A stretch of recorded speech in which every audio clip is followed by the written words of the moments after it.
السلام عليكم ورحمة الله وبركاته. إن شاء الله هنبدأ مع بعض سلسلة جديدة.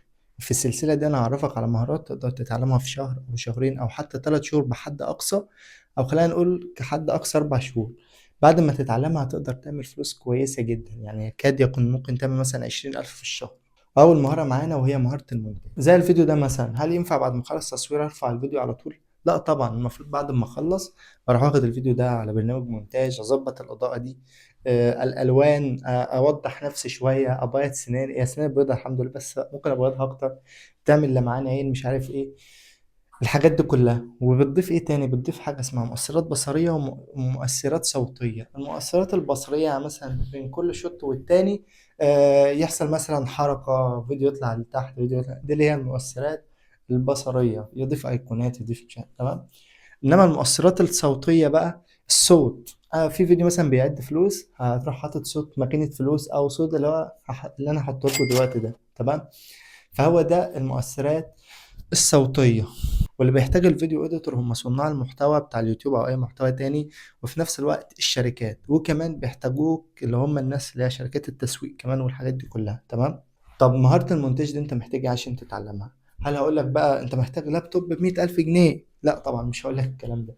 انت محتاج لابتوب مثلا في حدود 20 ألف لو انت طالب جامعي. لو انت مثلا مش طالب جامعي وشخص عادي، ممكن تجيب لك تجميع كمبيوتر كويسة ب6 7 آلاف جنيه. ماشي. طب هتاخد وقت قد ايه عشان تتعلم مونتاج؟ في الحال انت ممكن تاخد شهر، شهرين، 3 شهور، 4 شهور، على حسب تفكيرك. دماغي تفرق عن دماغ غيري. ممكن غيري يكون بيفكر احسن مني، يعني بيفكر او المعلومة بتوصله اسرع مثلا، يعني عبقري. انت لو عبقري ممكن تاخدها في 10 ايام. لا، لو واحد عبقري ممكن ياخده في يومين. لا، عبقري اللي هو مش العبقري يا جماعة اللي هو مثلا بيفهم المعلومة في ثانية، فانت ممكن 3 دقايق. بس لو انت مش عبقري وشخص عادي هتاخده في شهرين، 3 شهور، في الحدود دي يعني. طب هتتعلم منين؟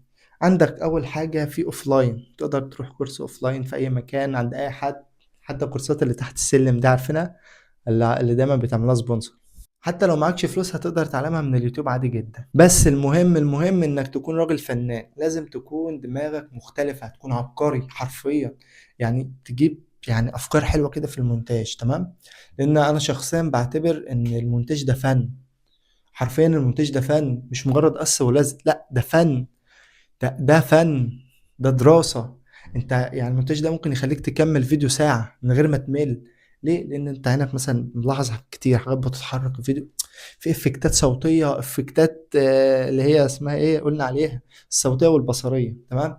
وفي حاجات كتير بتظهر، في ايقونات تطلع وتنزل، مش عارف ايه، حاجة تجيبها كده تجيبها كده، كل الكلام ده طبعا بيحصل فين؟ في المونتاج. طب دلوقتي بعد ما تتعلم وبعد ما تاخد الشهرين او 3 شهور لو انت شخص عادي، ولو انت عبقري تاخد 3 دقايق، هتعمل ايه؟ بعد ما تتعلم يا صديقي هتبدأ تجهز بروتوفوليو. تبدأ تجهز ايه؟ بروتوفوليو، يعني بالبلدي سابقة اعمال. تبدأ تجهز سابقة اعمال. هتاخد فيديوهات خام زي اللي انا بصورها دي دلوقتي، وتروح واخدها منتجها وحاططها في سابقة اعمالك. يعني مثلا طبعا مش هيبقى فيديو واحد، تشوف مثلا فيديوهات كتير. انت لو دخلت على جروبات المونتاج هتلاقي ناس كتير جدا يعني بيعملوا خير، عارضين لك يعني فيديوهات محتاجة مونتاج وبتعملها طبعا مجانا، ما بياخدوهاش منك. هو عارض لك مثلا في درايف كده حاجات كتير جدا، ماشي. انت بتاخد الفيديو اللي عاجبك تعمل له مونتاج وتحطه في البورتفوليو. ليه؟ لان مثلا انا صاحب محتوى اكلمك اقول لك انا عايزك تعمل له مونتاج، وريني شغلك. لو شغلك عجبني هنشتغل. انما شغلك اللي عملته قبل كده ما عجبنيش مش هنشتغل طبعا، لان انا اكيد مش هشتغل مع واحد مثلا شغله مش حلو. ومش انا لوحدي، كل صناع المحتوى اي حد بيعمل فيديوهات فهو لازم يشوف سابقة اعمالك. بعد ما تجهز سابقة اعمالك يا صديقي هتبدأ تشوف العميل بتاعك فين. انت طبعا هتقدر تشتغل من البيت، قاعد كده على الكنبة بتاعت بيتكو، اللابتوب قدامك، كوباية الشاي، خربوش الشاي في ايدك وشغال وبتجيب فلوس، والدنيا في الايزي خالص. وكمان ممكن تشتغل في شركة، يعني ممكن شركة تكلمك او اي ايجنسي دوت مش عارف بتقول عليه ايه، ممكن يكلموك تروح تشتغل معاهم. لان في شركات مونتاج، في شركات اديتنج حرفيا بيجمع مثلا كذا مونتير، تعالى تعالى تعالى 5 6، يروح جاب لهم لابات وكمبيوترات، يروح هو جايب العميل ويروح مديك نسبة، هو واخد نسبة. يديك مثلا 70%، واخد 30%. وفي ناس بقى اللي هم ما عندهمش ضمير بيعملوا ايه؟ ممكن يعني ياخد 70% ويديك 30%، يرمي لك 10% كده، خد يا شحات. فانت قدامك طريقين، تقدر تشتغل في شركة مرتبك هيبقى كام يا صديقي؟ هيبقى مثلا يبدأ معاك 20، 30,000 لو انت شخص كويس. لو انت كويس قوي 30,000 ممكن توصل 40,000 جنيه. على فكرة مش بحور.